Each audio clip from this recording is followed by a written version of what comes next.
What is up, everybody? Welcome to Under Further Review. I'm Andrew. I'm Kata. This is the two... you know what? I tried to do the intro. And You tried. I just fell flat on my face. You mean to do it? Yeah. This is the show where two lushes get drunk on sports. That was really funny. We are presented in part by Last Word on Sports. Hi, everybody. Hello. Welcome in. We've got a lot to go through today. Jesus, it was a big old sports week. Yeah. Whoa, it was big. Like, lots of sports. And we even, delayed recording a day because we knew that there was going to be some big sports stuff, but we had no idea about the other things that were going to hit. You know, and part of me is really glad that we did because, you know, it's good to be informed and put out a podcast that is well-informed and good. Wow, I'm really verbose today. But at the same time, now we have so much to get through. We do indeed. Before we start, if you have not done so already, please be sure to follow us on all the social medias, Facebook, Instagram, and Twitter using the handle at UFR Vodcast. You can find us wherever podcasts are sold every Thursday, except for Spotify, because we're not that cool yet. If you have questions or comments or just general well wishes, please be sure to give us an email, andrewandkata@gmail.com. We love hearing from you, and we will definitely give you a shout out on the show. Yeah, we haven't done one of those in a while, but you guys have been pretty quiet and not very talkative, so fuck you. We're working on it. No, don't fuck you. All right, no, I'm sorry. We love these people. Also, be sure to follow us on Twitter. Personally, I'm Andrew_Lemieux, and that's at KK Stevens over there. Shall we jump in? Let's jump in. I'm very sorry. I'm very frustrated today because of of what is happening right now with my New York Giants. That was my first point when I made this thing on when we started making notes earlier last week. The Giants hired former Patriots wide receivers and special teams coach Joe Judge as their next head coach. And it's a really interesting thing. I think we both have a lot to speak to on that front because of, obviously you know Joe Judge and you know his work as a Patriots fan. I have to be honest with you, I don't. I really don't. You've seen what he's done with the wide receivers, though. I have, but, they just, got blown the hell out in the playoffs. Which is to say not a whole lot this year. Right, exactly. But I've seen the special teams, and the special teams is excellent, considering what they had to go through this season. This is true. You're going to be really good at covering punts this year, are the Giants. Well, really good. Great. I'm so happy for us. You're going to have a guy that turns into the next Matthew Slater out there covering kicks. Look, it's not that I don't have a problem with Joe Judge.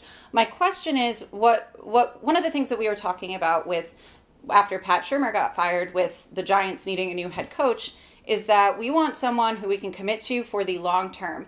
And I'm not convinced that he's near as experienced enough to do the job. Not to mention, when you think about Mike Rose and I were talking about this earlier, when you think about a wide receivers coach, if a team is looking for an offensive coordinator, say, people usually go to a offensive position coach for a job like that if they want to hire someone who is up and coming and less experienced. Like a ladder, right. Exactly. The thing is that just because a wide receivers coach had excellent success with wide receivers doesn't necessarily mean he's going to do as well as an offensive coordinator. It is a completely different job. Right. And head coaching in the same ladder is a completely different job. Mm-hmm. Did you get a chance to take a look at any clips from the press conference? I did not. Okay. He said a lot of very interesting things, namely wanting the team to reflect the city in which they play, which didn't really make a whole lot of sense to me. So East Rutherford. Right. Sure, but... I'm sure he meant New York City. Right, but the place where the Giants play is technically East Rutherford, New Jersey. That was really confusing to me. I didn't quite understand what he meant by that. He said a lot about the culture reflecting that as well. He seems to be a no-nonsense guy, which I really, really like. He's not putting up with anybody's shit. Not that there really is a whole lot of shit to put up with on the Giants. It's I'd say the culture of the team right now is pretty good. There were a lot of really intense injuries this year, which I think is why we didn't do... we weren't going to win the division or anything, but we could have had a better record. But I'm kind of curious to see how this all manifests in the draft, because also what we have in Joe Judge is a new commitment from Dave Gettleman to be more involved. Dave Grandpa Gettleman. And I'm wondering kind of who's going to be taking over that aspect of the team as we approach the NFL draft. It's a young team with a fresh-faced head coach. Right. And I feel like, you may as well just throw anything at the problem at this point.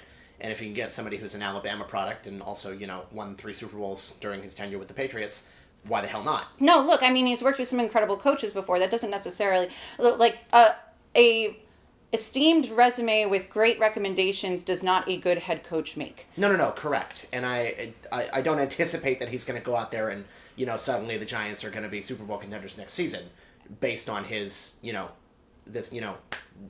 Well, and the lack of experience is just kind of baffling to me. As the lack of actual experience in a leadership role is baffling to me. Sure, not that, special teams people are people too, that, but... I understand, but... I agree, it's not an ideal leadership role, which is why I question the decision when the Giants brought him in. It's like, a special teams guy? Right. As a head coach? Really? Right. So, I mean, I don't know if your OC and DC are going to be calling plays on that front. I mean, we're going to have to find out. We need to know. We need both, essentially, at this point. It's... I don't know, like, there's been some talk about candidates for that. And it's interesting also, looking at the candidates for these positions, they all seem to have a lot more experience than Joe Judge. So, I think, I would hope that he, obviously, you get an interview for a position like this, you're acquainted with the playbook, you know the players and their strengths and their weaknesses on both sides of the line before you even walk into that interview. And that's great. But as far as the responsibilities that he has, I hope in a way that they do take advantage of hiring people to coach the offense and the defense, or coordinate the offense and the defense very seriously, and that they have a little bit more experience so that it's not so much weight on this, not kid, but kid's shoulders. This kid NFL head coach. 38. He's a rookie, though. He's a rookie head coach, sure. Yeah. I mean, we'll see. It's an interesting hire for sure. I mean, we were all wondering why they didn't go after Mike McCarthy or try harder for, another, like a former head coach. But, I'm probably not alone in thinking that Daniel Jones was going to work out. Right. And he did. Right. And so who knows? And at the same time, they've gone with experienced people before. They've gone with Shermer. They've gone with McAdoo. They've gone with people who have done the job before and not done it well. And I think maybe there's something to be said for, like, another thing that I said when we were talking about after Pat Shermer got fired and what the Giants were going to do was, this is kind of in a weird way, a sexy move in the sense that it's not where we thought they'd go and it's not where they thought that they should go. But at the same time, it's definitely going to throw a lot of question marks up in the air and throw a little bit of a different jive. We really don't know what to expect, and maybe that will suit the players well. True. Yeah. I mean, we're all just going to have to see what happens. For me, though, it's just an unusual decision to get a special teams guy in as your next head coach. But 100%.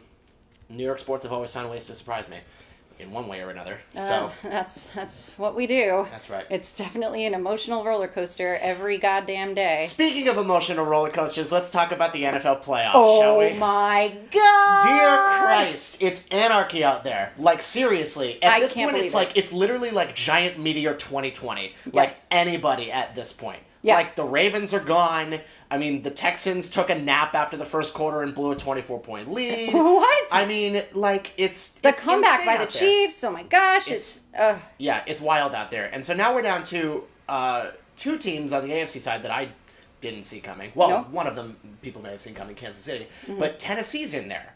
Yeah, Tennessee is a 6th seed. I think they've got a real shot at advancing to the Super Bowl. I really do. I don't want to go that far, but then again, nothing has really gone as planned, so... They literally just went to New England and then went to Baltimore and beat both of them handily. What? Like, I think they can go to Kansas City and beat the Chiefs in the playoffs. They've done it before, given Mahomes wasn't the quarterback at the time. Right. But they've done it before. They beat Kansas City literally earlier this year. The only hesitation I really have at this point is, obviously, like, going into this, you would say on paper that the Chiefs are the better team. But at this point, we also know from what happened this past week that the Chiefs do not play around when they are down by a severe point deficit. God, do they not fuck around. Wow, that was that was like a stop, they're already dead Oh, yeah. kind of thing. It was stop, they're already dead in both ways. Oh, yeah. And the Texans stopped, and the Chiefs were, in fact, not already dead. Right. And then, in fact, went out and murdered the Texans. And that's why the Chiefs can do the same thing to the Titans. Okay, in the last 6 years, right, the Houston Texans have won 4 AFC South division titles. Okay. The other 3 teams in their division have all made it to the AFC Championship. Okay. The Texans have not. Okay. Do you see a problem here? The Jaguars did it. You know, the Colts did it with Andrew Luck. The Titans are doing it right now. Are you asking me if I see a problem with the Texans? Do you see a problem with the Texans? I mean... now? The fact that they can get this far and then completely shit the bed? Well, This was their golden opportunity to go to the AFC Championship game and possibly the Super Bowl. And it's I think the most upsetting thing to me about it is that their team is really good. It is really good. Like, the Texans have a really amazing team. I don't really understand what the issue is. I feel like at this point it's got to be a coaching issue. I think so. It's Bill O'Brien. Yeah. Bill O'Brien's never amounted to anything in his career. But the players are all-stars. I mean, what they did in the first half of that game was just incredible. I hate early leads like that, early big leads like that. I loved watching that. I thought the Chiefs were dead in the water. I thought it was over. 24-0 after 1.5 quarters. I thought it was over. And the way that the Texans were playing, I mean, these, like, Deshaun Watson is an all-star quarterback, and he's throwing these dimes down to Will Fuller. I mean, talk about a performance from Will Fuller the fifth. I guess so. It was incredible. I mean, I don't mean to take away from the Texans here, but this story is not about them doing well. No, you're right. They blew a 24-point lead and lost by 20 points. They're the first team in NFL history they're the first team in the history of the NFL playoffs to blow a 20-point lead and lose by 20. I just mean that with what they had and what they were doing in that first half, there's no reason why that should have happened. And now we have the Titans and the Chiefs going up against each other, and then the Packers won out against the Seahawks. You have thoughts about this, though. I do. I have. But it's not. Forgive me. It's not a new thought. No, it's not. But the thing is that the Packers have now won at least 3. I can think of 3 off the top of my head games due to questionable referee calls, and the other 2 being against the Lions in the regular season. Uh-huh.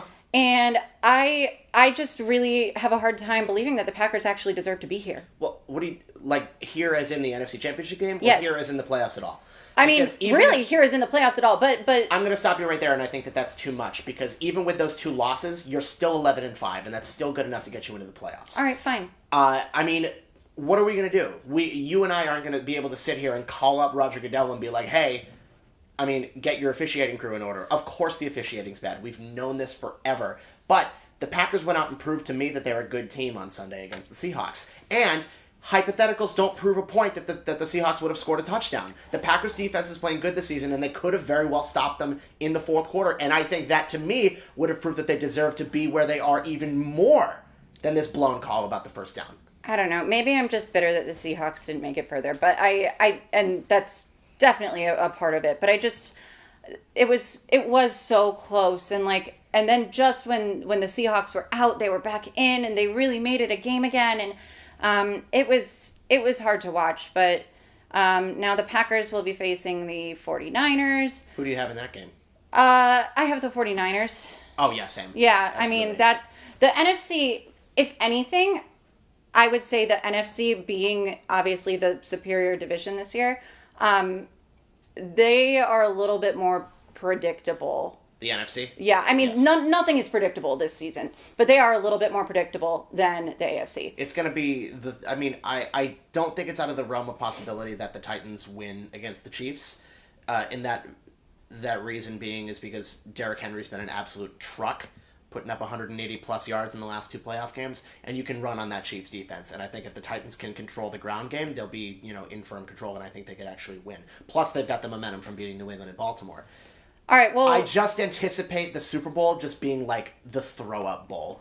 Like Jimmy Garoppolo and the best team in football against Patrick Mahomes and the Kansas City Chiefs. Talk about a game you're not interested in. is that what you think it's going to be? I do. I think it's going to be Kansas City and San Francisco in the Super Bowl. Jesus. Talk about a sleeper. Yeah. I don't care. The game could be 100-99. I would not care. I'm not interested in watching those 2 teams play in the Super Bowl. Especially because both teams have a possibility to win. I don't know. I like the idea. I remember thinking last year, I really liked the idea of having either the young quarterback matchup or the old quarterback matchup. But what we had was a mix of both, and I was like really unhappy with like, young Jared Goff against Tom Brady. This year, I see it a little bit differently. I would love to see, not that Jimmy Garoppolo is a super young quarterback or anything, but him against like, I don't know, like, I just think it's weird. I think that the 49ers will beat the Packers, but part of me kind of wants to see Aaron Rodgers against one of these other teams with these younger guys. So Patrick Mahomes.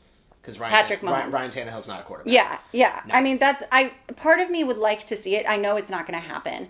But I agree with you. Anything's possible. I think it'll be Niners and Chiefs. Who do you have then? Oh, in that game? Yeah. San Francisco. Okay. Yeah, just because I despise them less than I do Kansas City.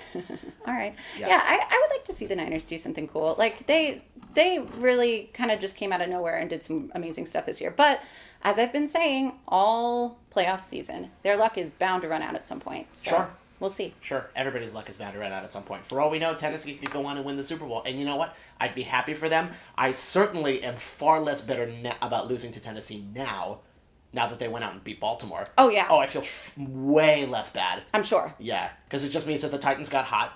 Mm-hmm. If they go and win the Super Bowl, I just have no guilt at all. Yeah. Truly. Yeah. I mean, it'd be a really cool thing to see. That was the least possible expectation. So, yeah. Yeah. We'll see. Sweet. Do you want to take a break? Let's take a break. All right. Well, when we come back, we're going to talk about some non-NFL things. So stick around. Well, one of them's football-based, but, But non-NFL. But not NFL-based. It's new stuff for us. This is true. New territory, or revisiting old territory, rather. Yeah, it's territory here. Stick around. We'll be back.